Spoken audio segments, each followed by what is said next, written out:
everyone. As usual, it is super duper wonderful and again welcome you all. So आज हम start करने वाले हैं इलेक्ट्रिसिटी. एक्चुअली इलेक्ट्रिसिटी का पार्ट वन हमने ऑलरेडी कवर कर लिया है, जिसके अंदर हमने सिर्फ थ्योरी कवर की थी. मैंने बोला था कि हम लोग जो न्यूमेरिकल्स है ना, that we are going to just do it in next part, क्योंकि वीडियो ना काफी बड़ी हो रही थी.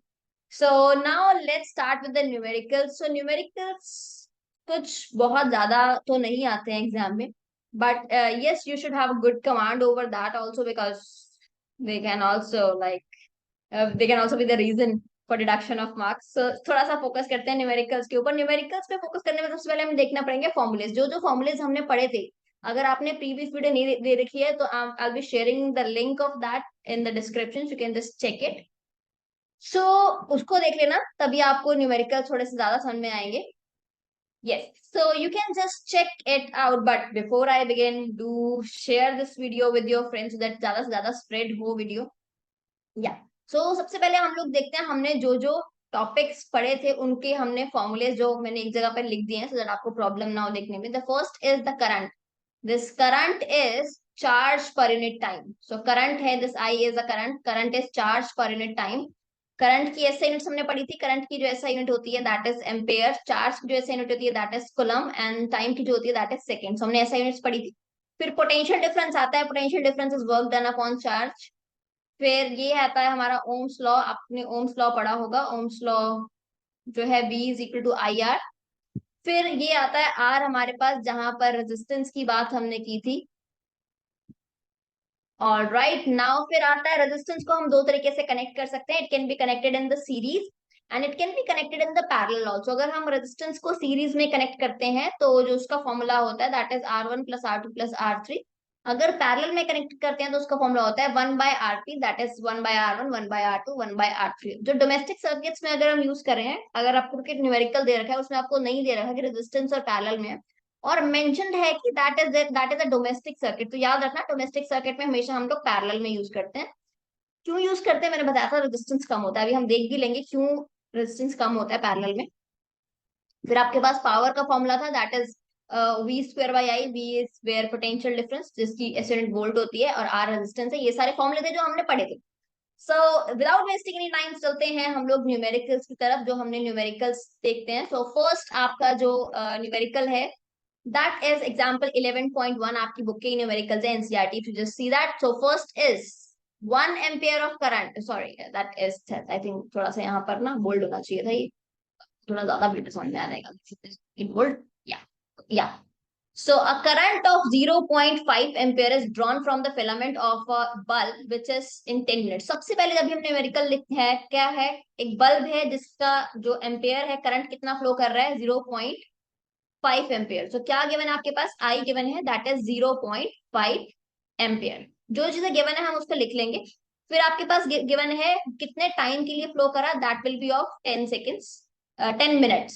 सो अगेन देखो ये मिनट्स में है, तो इसको ऐसे यूनिट पे कन्वर्ट कर लेते हैं साथ ही साथ. तो 10 मिनट्स को हम लोग अगर इसमें कन्वर्ट करेंगे सेकेंड्स में, 10 minute, so 1 minute is how much, 1 minute is 60 seconds, right. So it will B this, right.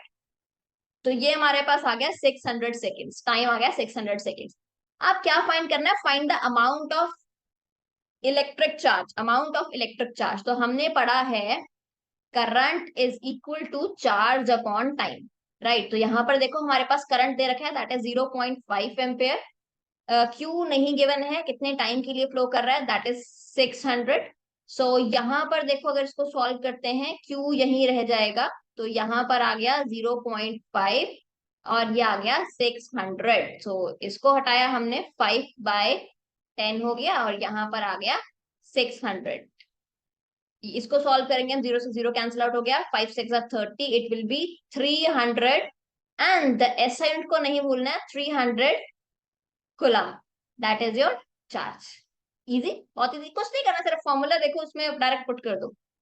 अब देखते हैं नेक्स्ट न्यूमेरिकल. वो दे रखा है how much work is done to move 2 coulomb of charge. 2 coulomb charge दे रखा है हमारे पास, Q is given that is 2 coulomb, ठीक है. फिर हैविंग अ पोटेंशियल डिफरेंस, अब पोटेंशियल डिफरेंस भी दे रखा है दैट इज 12 वोल्ट. फाइंड क्या करना है, वर्क डन. फॉर्मूला याद होगा आपको, अभी हमने किया था, वर्क डन फाइंड करना है. This is what we need to find. और फॉर्मूला क्या है हमारे पास, अगर मैं फॉर्मूला देखूं, that is potential difference is work done upon charge. ठीक है, अब potential difference is work done upon charge, तो यहाँ पर पोटेंशियल डिफरेंस है हमारे पास 12, वर्क डन हमारे पास नहीं है, विल राइट W। चार्ज कितना है 2, सो it is super duper easy, उधर जाके ये मल्टीप्लाई हो जाएगा, तो मेरे पास वर्क डन आ गया 24। 2 multiply that will B multiply, right, multiply हो गया, चलो लिख देते हैं।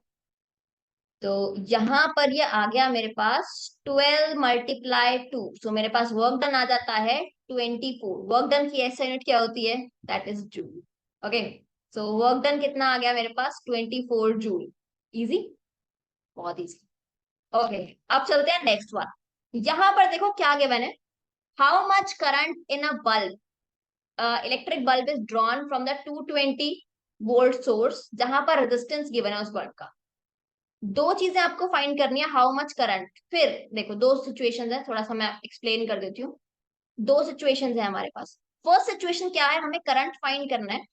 हमें करंट फाइंड करना है जब आपके पास जो वोल्टेज का सोर्स है दैट इज 220 वोल्ट, और हमारे पास रेजिस्टेंस कितना है, दैट इज 1200 ओम।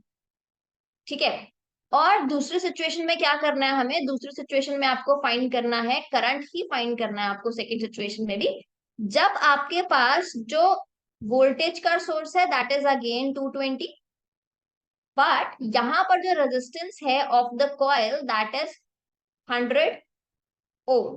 ठीक है, तो फर्स्ट सिचुएशन में हम लोग अगर करंट फाइंड करेंगे, so V is equal to I R, we already know. So यहां से अगर मैं सॉल्व करूं तो I की वैल्यू कितनी आ गई, I हो जाएगा V/R। करेक्ट, आई हो गया V/R। अब देखो बहुत इजी है, सिर्फ आपको ना फॉर्मूले पे थोड़ा सा फोकस करना, और कुछ भी नहीं है। V is equal to I, sorry scroll ही हो गया। V is equal to I R होता है, दैट इज ओम्स लॉ, और I is equal to V/R हो गया।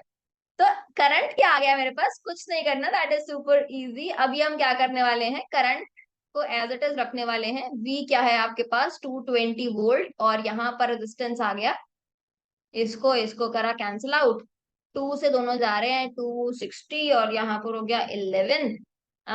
Now you have 11/60, if you just solve it तो आपके पास जो आंसर आएगा वो आपके पास आने वाला है 0.18 करंट की यूनिट एम्पेयर। तो हम लोग लिख देंगे, कुछ नहीं करना, सुपर इजी। अभी देखो यहाँ पर same V is equal to I R, V is equal to I R लिया, तो मेरे पास I क्या हो गया, दैट इज V/R। V/R, अब V की वैल्यू कितनी है, दैट इज 220, और R कितना है, दैट इज 100। सो यहाँ पर तो सिंपल आंसर आ रहा है मेरे पास। सो I कितना आ गया मेरे पास, थोड़ा सा नीचे लिख देते हैं। सो I कितना आ गया मेरे पास, दैट इज 2.2 एम्पेयर, राइट।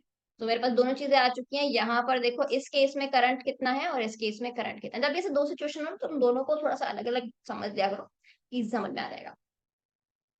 अब देखते हैं फोर्थ न्यूमेरिक, जिसमें है potential difference between the terminals of electric heater. आपके पास पोटेंशियल डिफरेंस फाइंड करना है आपको when the current is 4 ampere. फिर से जो गिवन चीज है फटाफट उसको नोट डाउन कर लेते हैं ताकि आपको प्रॉब्लम ना हो। अब देखो क्या दे रखा है इसमें आपको, कि करंट दे रखा है दैट इज 4 एम्पियर, एंड जो इलेक्ट्रिक हीटर है that is your V is 60 volt, right. Potential difference है, what is the current if the heater draw potential difference increased by 120 volt. सबसे पहले क्या कह रहे हैं, अगर मैं पोटेंशियल डिफरेंस को 60 से, अगर मैं 60 से 120 इंक्रीज कर दूं तो मेरा करंट क्या होगा। Basically you have to find current then, right.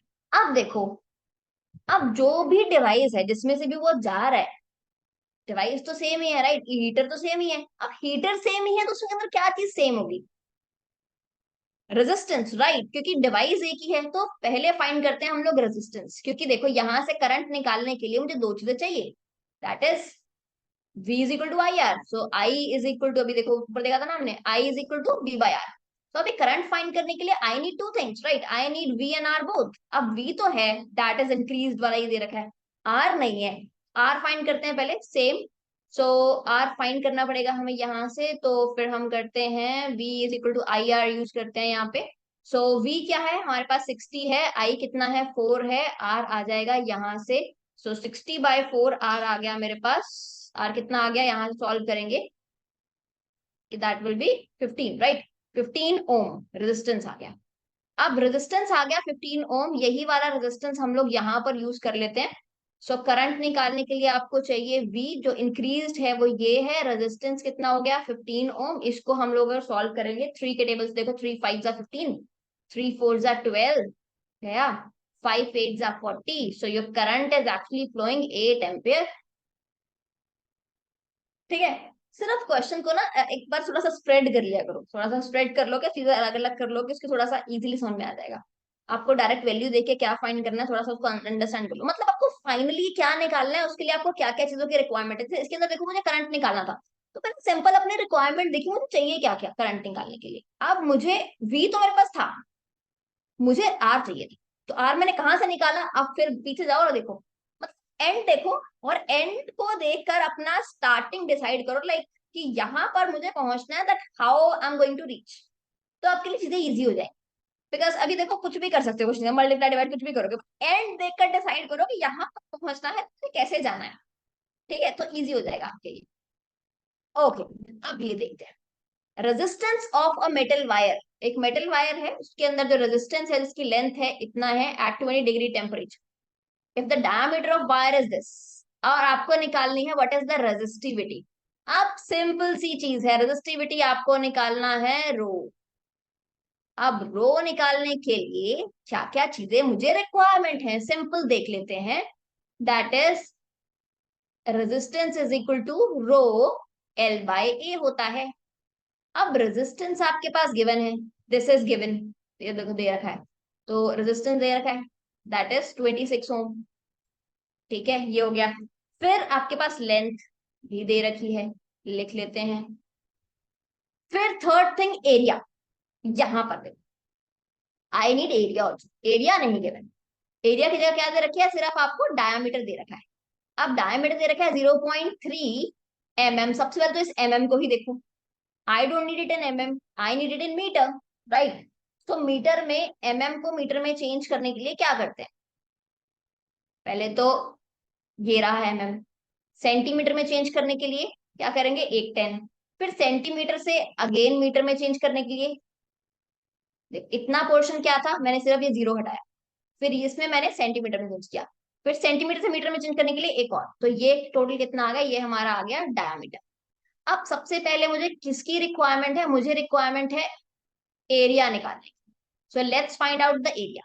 So area कितना हो जाएगा, pi r square, pi r square, right. तो यहाँ पर कितना हो जाएगा, पाई, आर तो नहीं है यहाँ पर, तो डी है, तो आर की जगह हम लिख लेते हैं दिस, 1 2 3 4, राइट। ओके, और यहाँ पर आर स्क्वायर है, एक 2 भी आएगा साथ में, लेट मी राइट हियर। ठीक है, और यहाँ पर आ गया, इसको, ये रेडियस डायमीटर था ना, तो मैंने उसको रेडियस में चेंज करने के लिए अपॉन में 2। आप देखो इसको या तो सॉल्व कर लो, या फिर एक बेटर ऑप्शन क्या है, जितना सॉल्व हो रहा है वहां उतना कर लो। फॉर एग्जाम्पल मैं इतना सॉल्व कर दिया, यहाँ पर आ गया ये 11। ठीक है, अब इससे ज्यादा कुछ सॉल्व नहीं हो रहा है, तो मैंने इसको कुछ नहीं करना। अब यहां से अगर मुझे रो चाहिए, तो मुझे क्या चाहिए, that is R multiply A upon L. So एक सिंपल सी चीज देखो, थोड़ा सा इसको मुझे स्पेस चाहिए, यहाँ पर थोड़ा सा स्पेस मुझे है मेरे पास, फाइन। सो हम यहाँ पर आर रो चाहिए अगर मुझे, तो रो क्या हो जाएगा मेरे पास, दैट इज रेजिस्टेंस। रेजिस्टेंस कितना है हमारे पास, रेजिस्टेंस है मेरे पास 26, राइट। तो रेजिस्टेंस मेरे पास कितना है 26, तो यहाँ पर हम ले लेते हैं 26। 26 रेजिस्टेंस हो गया, दिस इज 3, और 3 एरिया, देखो रेजिस्टेंस एरिया को एज इट इज पुट कर दो, 3 3, और यहां से ये 11, और अपॉन में आ गया 2 और 7, ये जो है 10 की पावर कितनी होगी, 1 2 3 4 5 6 7 8, इसको यहाँ लिख देते हैं, 10 to the power -8। ठीक है, और एल कितना आ गया, एल लेंथ दे रखी थी हमारी, that is 1 metre. Problem solve, that is solve.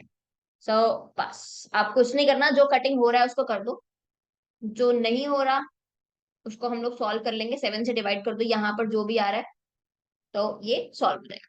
Solve होकर आपका जो आ जाएगा आंसर, ओके, आंसर आपका 1.84 आएगा।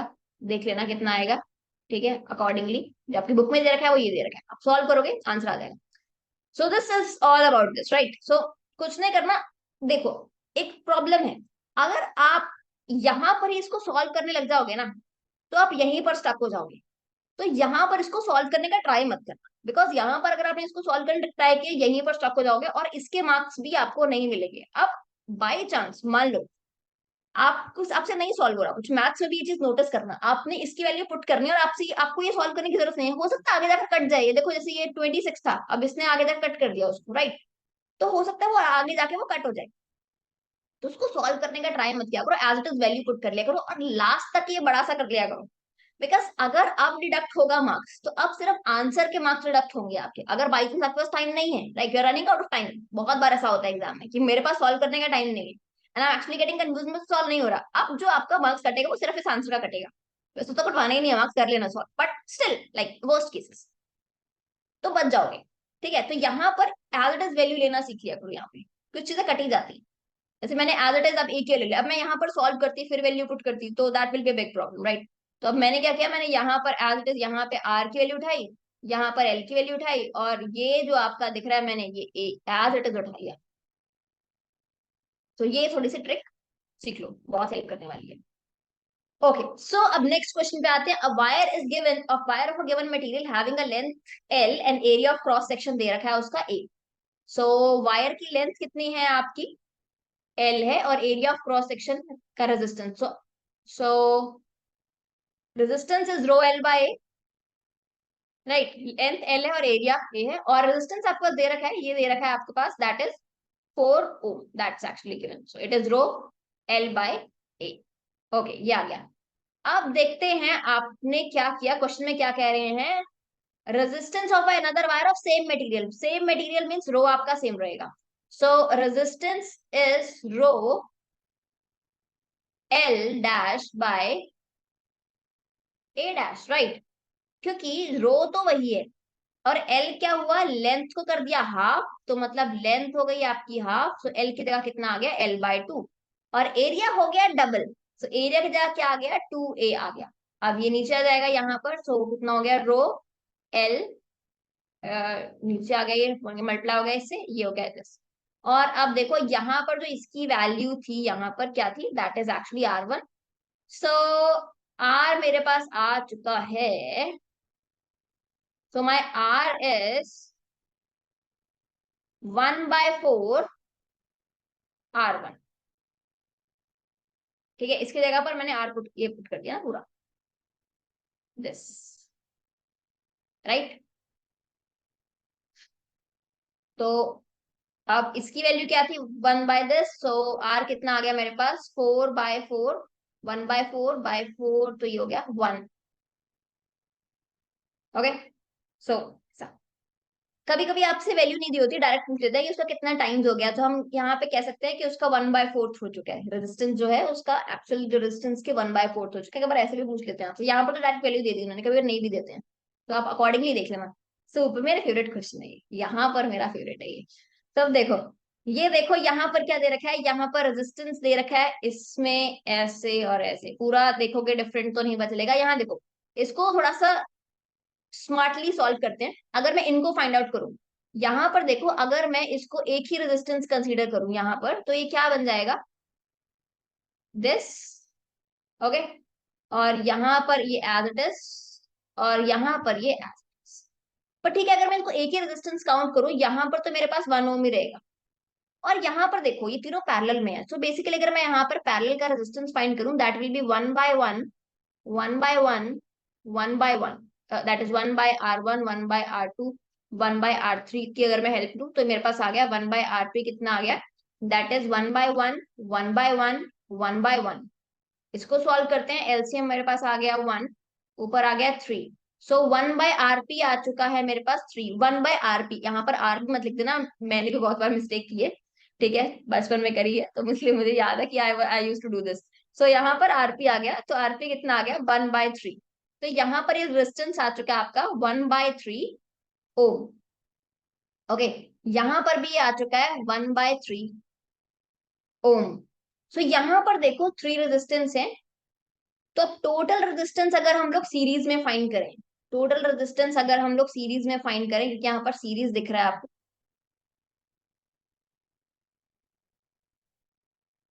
तो यहाँ पर हो जाएगा R1, R2, R3, तीनों को ऐड कर देते हैं हम लोग। तो देखो यहाँ पर कितना हो गया 1/3, 1 और 1/3। तो यहाँ पर कितना आ गया, डिनोमिनेटर में आ गया 3। सो यहाँ पर 1, 3, 1, तो रेजिस्टेंस इन सीरीज में आ चुका है, दैट इज 5/3। अब एक चीज नोटिस करो, देखो रेजिस्टेंस यहाँ पर आया 5/3। सीरीज में रेजिस्टेंस क्यों ज्यादा होता है, बिकॉज डायरेक्टली वो ऐड हो जाता है। अगर 3 मेरे पास है ना, तो वो डायरेक्टली ऐड हो जाता है। अब देखो ये 1/1/1 है, ये 1/1/1 है। अब अगर इसको मैंने सीरीज में लगे होते 1 ओम 1 ओम 1, डायरेक्टली 3 ओम रेजिस्टेंस आ जाता। बट यहाँ पर देखो जब ये अपॉन में थे ना, तो उन्होंने क्या किया, एक्चुअली में रेजिस्टेंस कितना आ रहा है 1/3 आ रहा है। रेजिस्टेंस एक्चुअली 1 से भी कम हो रहा है।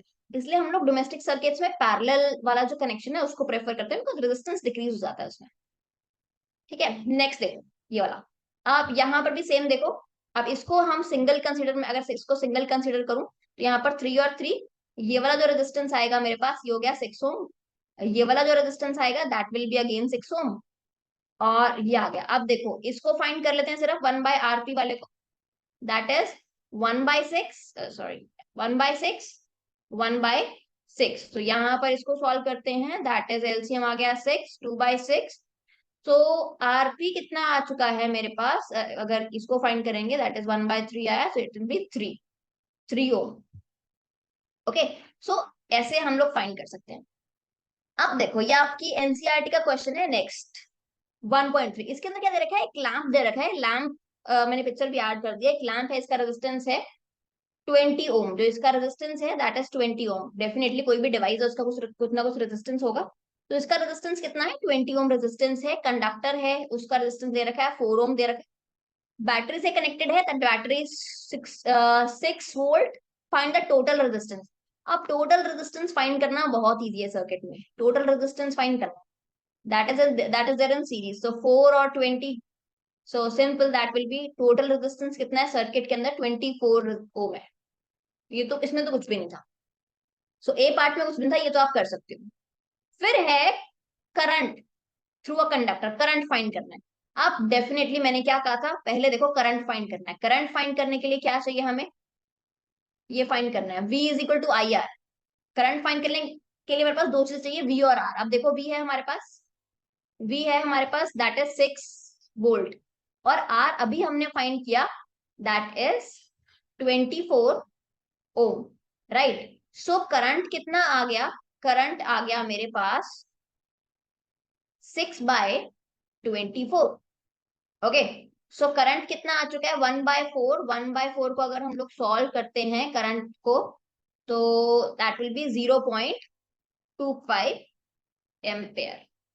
हो गया, प्रॉब्लम सॉल्व। अब पोटेंशियल डिफरेंस फाइंड करना है cross the electric lamp. Electric lamp के क्रॉस पोटेंशियल डिफरेंस। अब सीरीज कनेक्शन है, सीरीज कनेक्शन। अब इन्होंने सिर्फ इलेक्ट्रिक लैम्प क्यों कहा, थर्ड पार्ट में they're just saying electric lamp, मतलब इसके क्रॉस फाइंड करना है, इसको नहीं देखना। अब अगर सीरीज कनेक्शन है, सीरीज कनेक्शन के अंदर आपको पता है कि पोटेंशियल डिफरेंस एक्चुअल में डिफरेंट होता है। अब दोनों चीजों में पोटेंशियल डिफरेंस डिफरेंट होगा। अब देखो बात करते हैं अगर हम सिर्फ लैंप की, क्या कर लेते हैं, अगर हम बात करते हैं सिर्फ लैंप की, तो करंट तो सेम रहने वाला है, current is constant. C part कर रहे हैं हम, I is constant because series है, आई कांस्टेंट है। सो वी फाइंड करना है आप। So V is equal to I R. So I कितना है, अभी मेरे पास आया 0.25।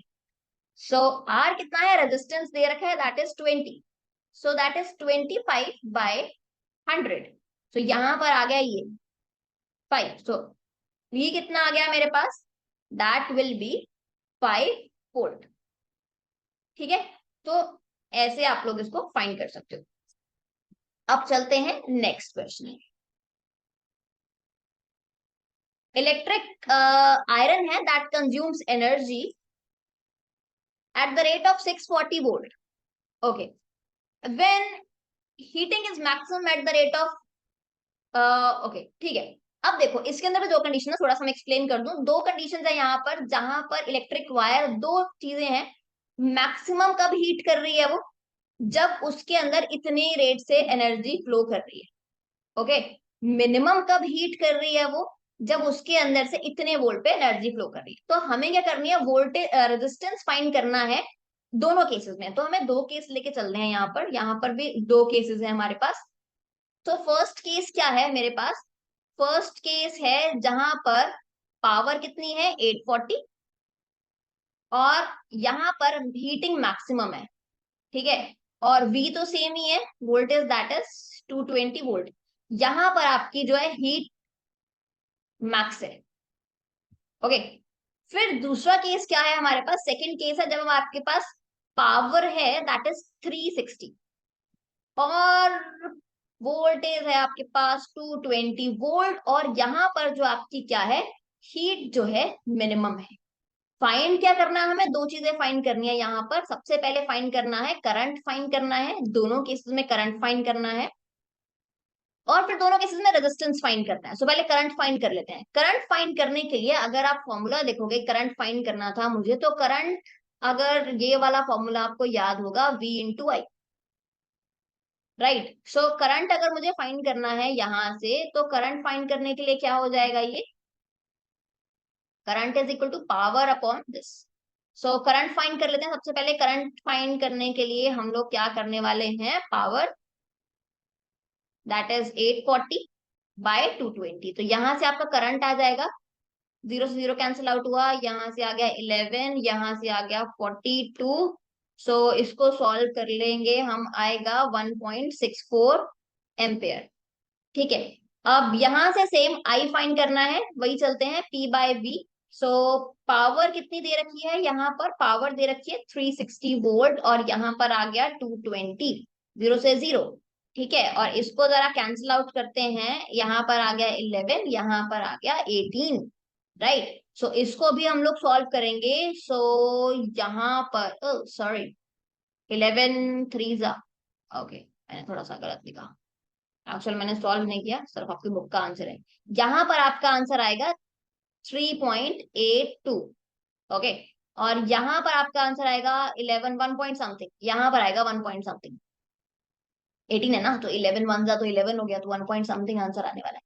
ठीक है, करंट फाइंड हो गया। अब रेजिस्टेंस फाइंड करते हैं। रेजिस्टेंस फाइंड करने के लिए सेम चीज आपको चाहिए, रेजिस्टेंस फाइंड करना है। अगर हमने यहाँ भी रेजिस्टेंस फाइंड करना है, और यहाँ भी रेजिस्टेंस फाइंड करना है सेम, तो रेजिस्टेंस फाइंड करने के लिए सेम चीज करो, कुछ नहीं करना हमें। सो V इज इक्वल टू आई है। ठीक है, अब V दे रखा है आपके पास 220, करंट आपके पास आ चुका है दैट इज 3.82। सो यहां से हम लोग R फाइंड कर लेंगे, 220 और 3.82, उसको हटाना और ऊपर ले जाना 100, और उसको सॉल्व कर देना। ओके, सेम वे हमें यहाँ पर भी यही करना है। यहाँ पे V is equal to I R अगर हम यूज करते हैं, तो यहाँ पर हो गया 220, और करंट कितना है, करंट है 1.64 R, और 220 1.64, एंड आई रिमूव दिस, तो यहाँ पर आ गया ये हो गया R। तो दोनों केस में रेजिस्टेंस आ जाएगा। सो आप ऐसे भी कर सकते हो, दोनों केसेस अलग अलग लेंथ, जैसे मैंने बीच में लाइन ड्रॉ करके कर दिया, दोनों केसेस ऐसे भी लाइक कर सकते हो। अदरवाइज आप लिख सकते हो केस 1, जहां पर आप एक बार मैक्सिमम का फाइंड आउट कर दो, like current and resistance when heat is maximum, और फिर केस 2 ले सकते हो, current and resistance when the heat is minimum. तो दोनों केसेस से कर सकते हो जिसमें आपको आपको समझ में आए। ठीक है, सो बेसिकली जब भी न्यूमेरिकल्स करते हो ना, तो थ्योरी वाला माइंड जो है ना, थ्योरी वाला माइंडसेट ना रख के आप लोग न्यूमेरिकल वाला माइंडसेट लेके चला करो कि ठीक है मुझे आंसर निकालना है, this is the final thing that I actually need. बस उस फाइनल थिंग से फिर आपको चाहिए क्या क्या, लाइक उल्टा चलना सीखो, थोड़ा सा लास्ट देखो तो ये चाहिए, और उसके लिए मुझे क्या क्या चाहिए, क्या क्या रिक्वायरमेंट्स है, और फिर उसके लिए मुझे क्या चीज नहीं है जो मुझे फाइंड करनी है क्वेश्चन के लिए। जैसे फॉर एग्जाम्पल, अब जैसे मैंने क्वेश्चन किया कोई भी, अब मेरे को v is equal to I R निकालना था। अब v is equal to I R निकालने का मेरे पास आई नहीं है, तो मैं देखूंगी वो आई कैसे आएगा। तो this is what we actually need to understand. बस अगर आपको ये समझ आ गया ना चीजें, तो फिर आपके लिए न्यूमेरिकल कुछ भी नहीं, बस एक फॉर्मूलाज जो कि आपको थ्योरी करते करते लर्न हो ही गए होंगे। बाकी ये चीजें हैं। सो इसी के साथ आप बाकी और न्यूमेरिकल्स हैं, बस इतना कर लो, आई थिंक सफिशिएंट है। इतना कर लोगे तो आपके पास कुछ और भी आएगा तो आप उसको टैकल कर पाओगे। बाकी like things have actually no limit, जितना मर्जी हम लोग करते जाएं, कभी इट्स इनफाइनाइट। सो बाकी कुछ भी प्रॉब्लम हो, कुछ डाउट हो, definitely do write in the comment section. Actually I wait for your comments. And थोड़ा सा आप इंटरेक्ट करते हो तो मुझे भी लगता है लाइक या इट्स एक्चुअली वर्किंग राइट, कोई कोई देख रहा है ढंग से। So do that. Rest of it, like I'll just doing my work. I'll just be doing my best. कुछ improvement हो, definitely all the suggestions, everything is welcome. So do like it if you actually like it, and share it with your friends. That's actually important. So hope to see you soon. Don't forget to write in the comments. Till then, bye bye. Take care.